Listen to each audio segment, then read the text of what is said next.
प्रदेश में चुनावी शोर बढ़ गया है। आरोप प्रत्यारोप भी राजनीतिक दलों में बढ़ गए हैं। वहीं नेताओं का एक दल का दामन छोड़ने और दूसरे का थामने का भी सिलसिला शुरू हो गया है। दरअसल विधानसभा चुनाव की तारीखों के ऐलान के बाद से ही कयास लगाए जा रहे थे कि छोटी पार्टियों में फूट का सिलसिला शुरू हो जाएगा।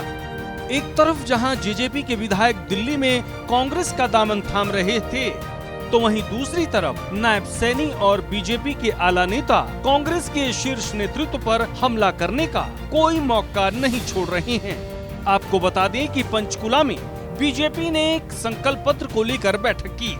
मैनिफेस्टो कमेटी की इस बैठक में ओम प्रकाश धनखड़, हरियाणा विधानसभा अध्यक्ष ज्ञानचंद गुप्ता और अन्य मैनिफेस्टो कमेटी के सदस्य मौजूद रहे।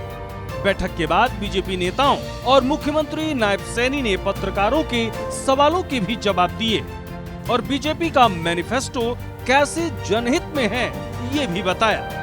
साथ ही कांग्रेस पर भी जमकर हमला बोला। हमारा जो संकल्प पत्र है हम उसको दृढ़ता से पूरा करते हैं और समय से पूरा करते हैं। पिछला जो हमारा संकल्प पत्र 2019 का, उसमें 265 हमने संकल्प किया था, हमारे विषय थे। लगभग हमने उनको पूरा किया, सभी जो हमारे संकल्प पत्र में थे।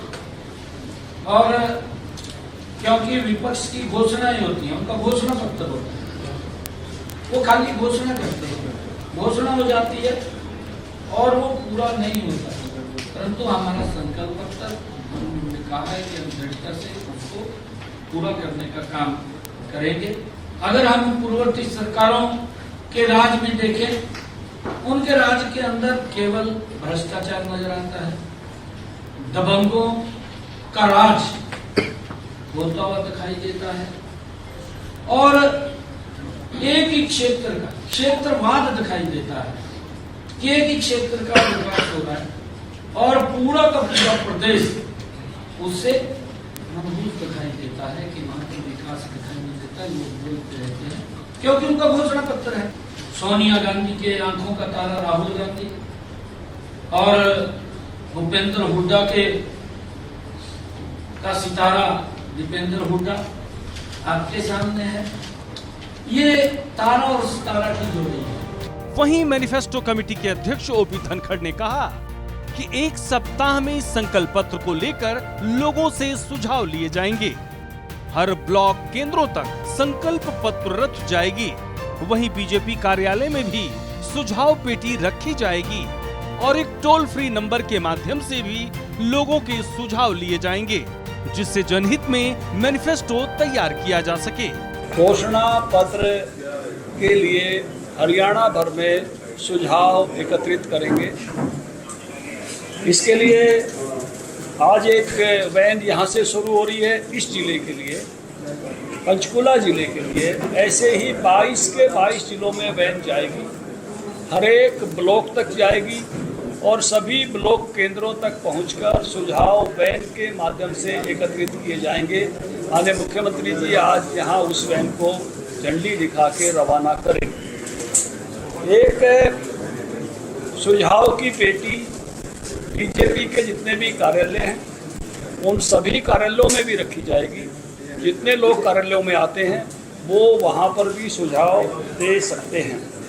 जो संकल्प पत्र की हमारी कमेटी है वो कमेटी हर जिले का प्रवास करेगी और उसमें ड्यूटियाँ लगाई गई हैं जिला अनुसार भी और उसमें सब्जेक्ट अनुसार भी।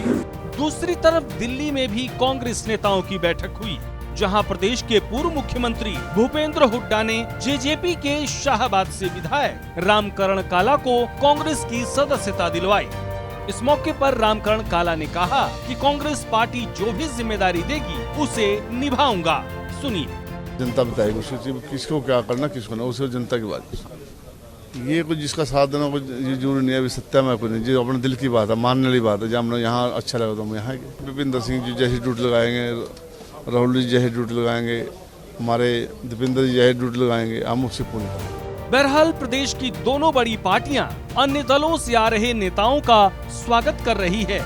ऐसे में देखना दिलचस्प होगा कि क्या पार्टी इन नेताओं को चुनावी मैदान में भी उतारती है, और अगर पार्टी इन्हें टिकट देती है तो क्या स्थानीय स्तर पर पार्टी के समर्थक इन्हें स्वीकार कर पाते हैं। प्रदेश में चुनावी रणभेदी बजने के बाद दल बदल की उम्मीद पहले से ही लगाई जा रही थी। अब देखना होगा कि कौन सा दल इसका सियासी लाभ उठाकर सत्ता के सिंहासन तक पहुंच पाता है। सूर्या समाचार के लिए पंचकुला से तारा ठाकुर के साथ दिल्ली से विनय सिंह की रिपोर्ट।